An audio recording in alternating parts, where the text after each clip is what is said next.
चश्मा वाली लेब फूला झड़ी पटाखा के लड़ी जलई हो लगा के होठा लाली साली चश्मा वाली हे साली चश्मा वाली कहे जिया तोरा हैप्पी दिवाली साली चश्मा वाली कहे जिया तोरा हैप्पी दिवाली साली चश्मा वाली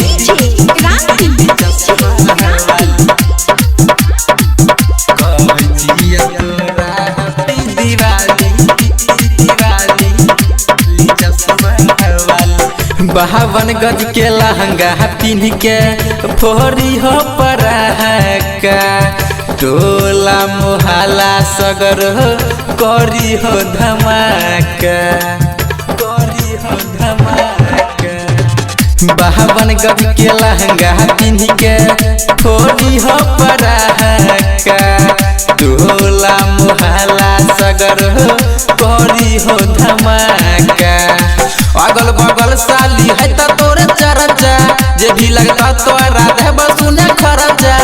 जे भी लगता साली देब तोरा खर्चा किनी के देब सोना के सिकरिया किनी के घूमी हो खाली साली चश्मा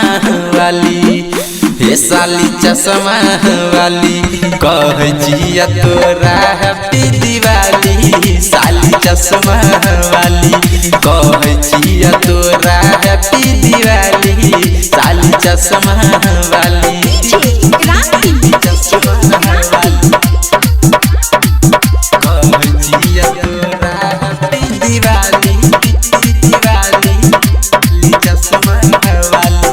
भैया के साली छहो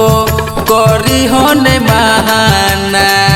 तोरे पीछा सुना साली भेलिया दीवाना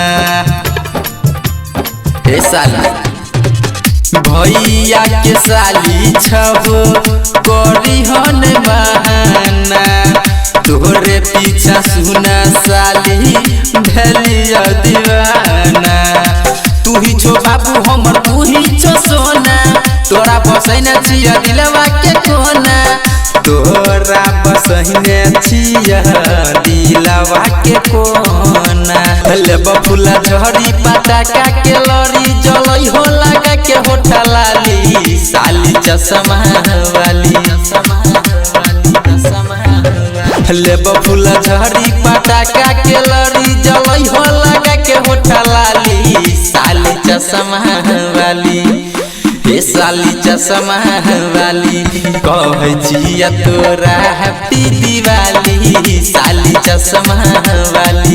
कहे जिया तोरा हैप्पी दिवाली साली चश्मा वाली